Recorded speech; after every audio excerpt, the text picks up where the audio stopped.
le soleil de l'après-midi projetait des ombres tachetées à travers les arbres du parc Riverside, où les rires des enfants composaient une symphonie de joie qui semblait appartenir à tout le monde sauf à Caroline Bennett et à sa fille Emma. Caroline était assise sur un banc, dans son chemisier blanc impeccable et sa jupe beige, parfaitement composée malgré l'épuisement qui habitait ses yeux. Elle observait sa fille de 7 ans, immobile sur une balançoire, fixant ses mains tandis que les autres enfants jouaient autour d'elle.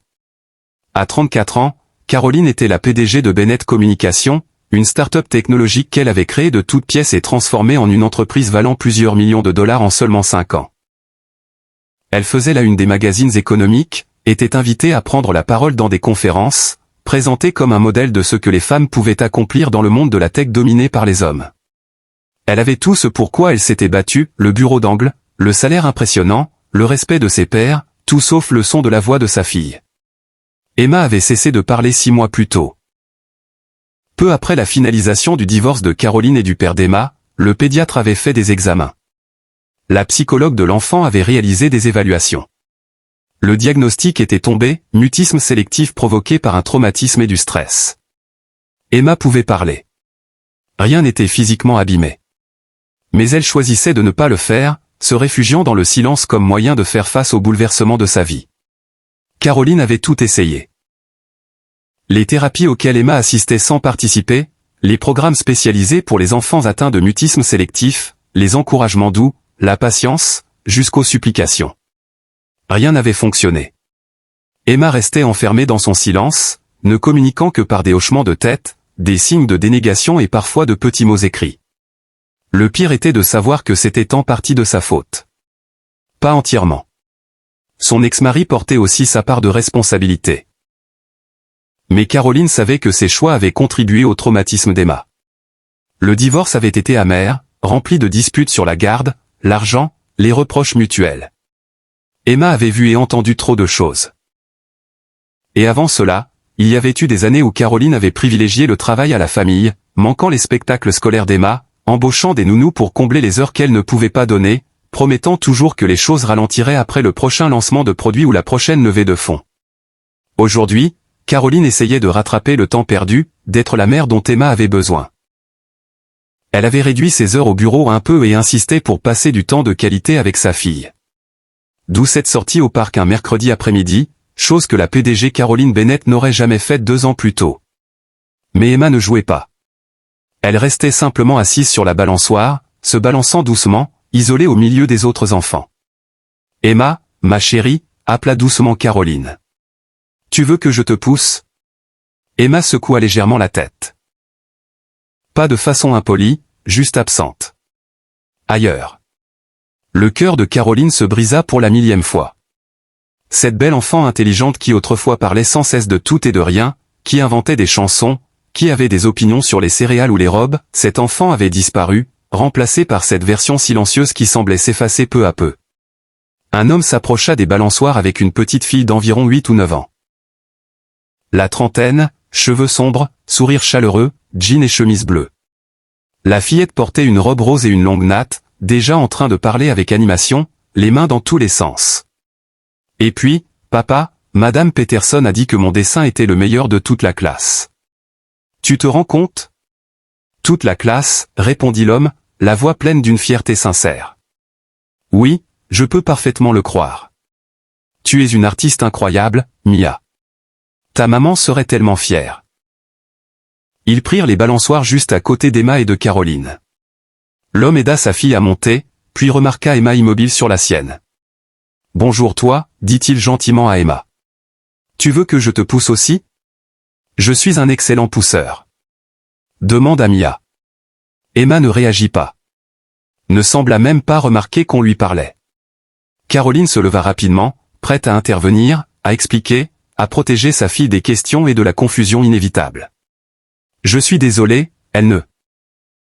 Mais avant qu'elle puisse finir, l'homme leva doucement la main et s'agenouilla devant la balançoire d'Emma, à sa hauteur, sans la toucher, sans envahir son espace. « Je m'appelle Daniel, dit-il doucement, sans aucune attente ni pression dans la voix.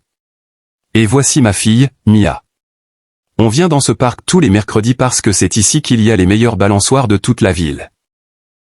Certains pourraient trouver ça idiot d'aimer un parc pour ses balançoires, mais moi je trouve que la qualité des balançoires, c'est très important. Tu ne trouves pas? Emma ne répondit pas, mais Caroline vit quelque chose changer, un léger mouvement de tête, une étincelle d'attention.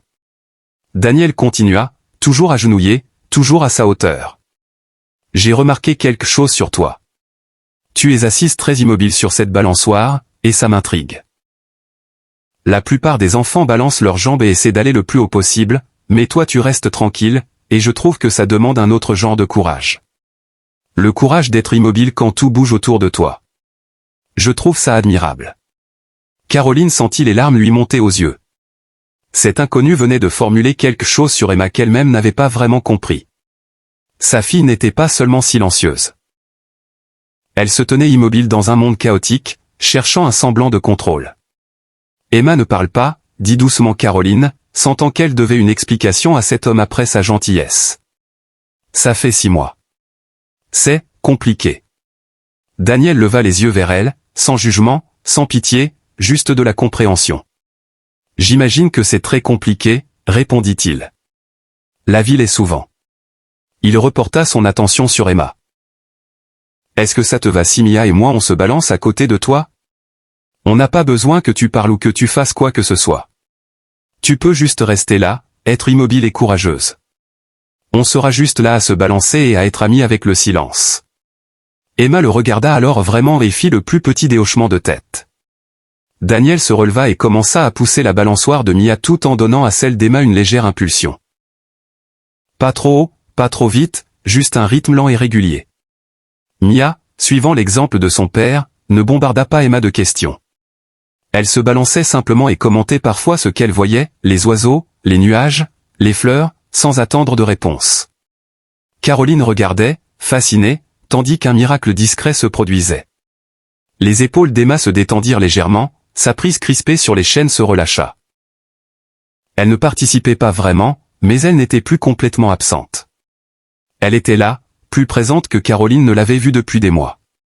Après une dizaine de minutes de silence confortable, seulement ponctué par les observations occasionnelles de Mia, Daniel reprit la parole, d'un ton naturel et détendu. Tu sais, Emma, ma femme est morte il y a 2 ans. La maman de Mia. Et pendant longtemps après ça, Mia non plus n'a pas beaucoup parlé. Pas parce qu'elle ne pouvait pas, mais parce que les mots demandaient trop d'énergie. Je comprenais que parfois le monde nous demande de nous expliquer alors qu'on n'a pas d'explication. Parfois le silence est la seule réponse honnête face à des choses qui n'ont pas de sens. Caroline retint son souffle. Cet homme ne se contentait pas d'être gentil. Il parlait d'expérience. Mia intervint, d'une voix factuelle. Avant je parlais tout le temps à maman, mais quand elle est morte, je ne savais plus comment parler sans qu'elle écoute. Papa dit que c'est pas grave. Il dit qu'on traite toutes les choses différemment. C'est exactement ça, confirma Daniel. Et petit à petit, Mia a retrouvé ses mots. Pas parce qu'on l'a forcée, mais parce qu'elle était prête. Et en attendant, j'ai appris que le silence aussi, c'est une façon de communiquer. Le silence peut vouloir dire. J'ai mal, j'ai besoin de temps, je suis là mais je ne peux pas faire semblant d'aller bien pour l'instant. Tout ça est valide. Emma regardait Daniel maintenant. Vraiment. Les yeux grands ouverts, concentrés comme Caroline ne l'avait pas vu depuis des mois.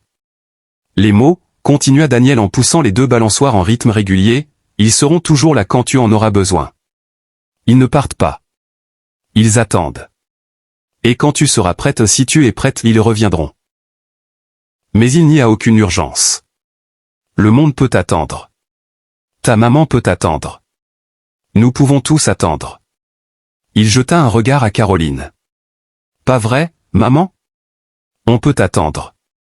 Caroline hocha la tête, les larmes coulant sur ses joues. On peut attendre aussi longtemps qu'Emma en aura besoin. Ils continuèrent à se balancer en silence un moment. Puis Mia dit. Emma, tu veux voir les fleurs là-bas? Elles sont vraiment jolies. Tu n'as pas besoin de dire quoi que ce soit. Tu peux juste venir avec moi et regarder. À la stupéfaction de Caroline, Emma descendit de la balançoire et suivit Mia vers un coin de fleurs sauvages au bord de l'aire de jeu. Pas en courant, pas en sautillant, mais en marchant avec un but. Le premier mouvement volontaire que Caroline voyait chez sa fille depuis des semaines. Caroline et Daniel restèrent côte à côte, observant les deux fillettes examiner les fleurs. Merci, murmura Caroline, la voix brisée. Je ne sais pas ce que vous avez fait, mais merci. Je n'ai rien fait, répondit Daniel. J'ai juste vu une enfant qui souffrait et je me suis souvenu de ce que ça ressemblait. Mia était passée par quelque chose de similaire. Comme je l'ai dit, perdre sa mère a été dévastateur. Elle s'est complètement retirée pendant environ 4 mois. Elle mangeait à peine, dormait à peine, ne s'intéressait à rien. Qu'est-ce qui l'a aidé, demanda Caroline, désespérée. Qu'est-ce qui l'a fait revenir? Le temps, répondit simplement Daniel. Et le fait de savoir que je ne la forcerai pas à aller bien avant qu'elle soit prête. Je crois que les enfants ressentent l'angoisse des adultes. Ils savent quand on est désespéré de les voir aller mieux, et cette pression empire tout. Alors j'ai dû apprendre à accepter qu'elle n'aille pas bien. À lui faire confiance pour retrouver son chemin quand elle le pourrait. Mais vous avez dû faire quelque chose, insista Caroline. Des thérapies, des programmes. Oui, on a fait de la thérapie, et ça a aidé à la fin.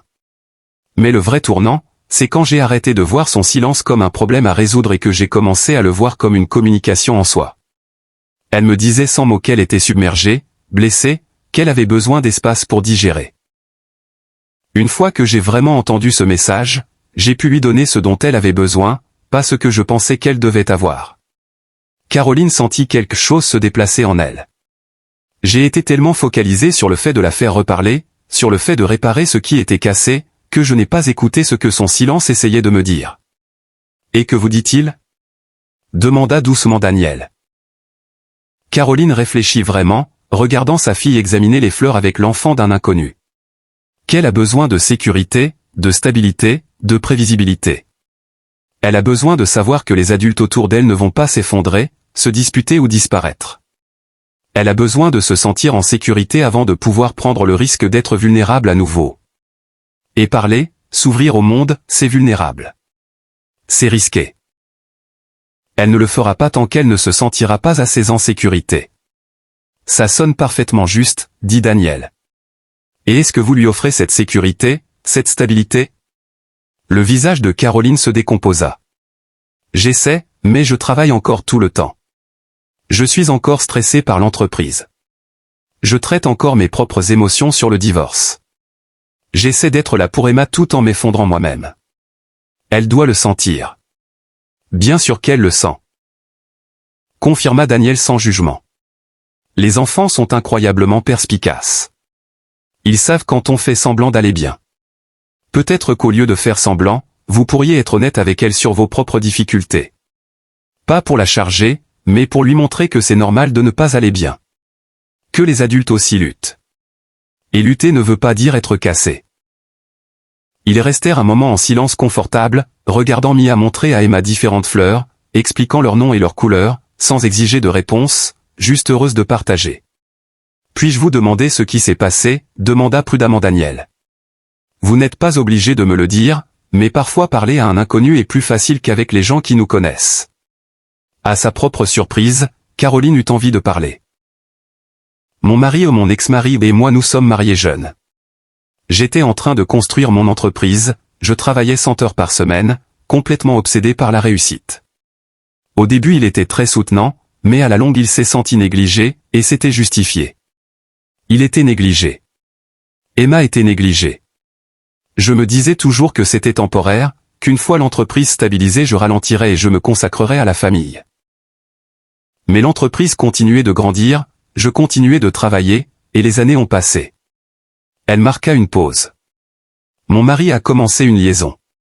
Quand je l'ai découvert, j'étais dévasté, mais pas vraiment surprise. Je lui avais donné toutes les raisons d'aller chercher ailleurs de l'attention et de la compagnie. On a essayé une thérapie de couple, mais les dégâts étaient déjà là. Le divorce a été moche.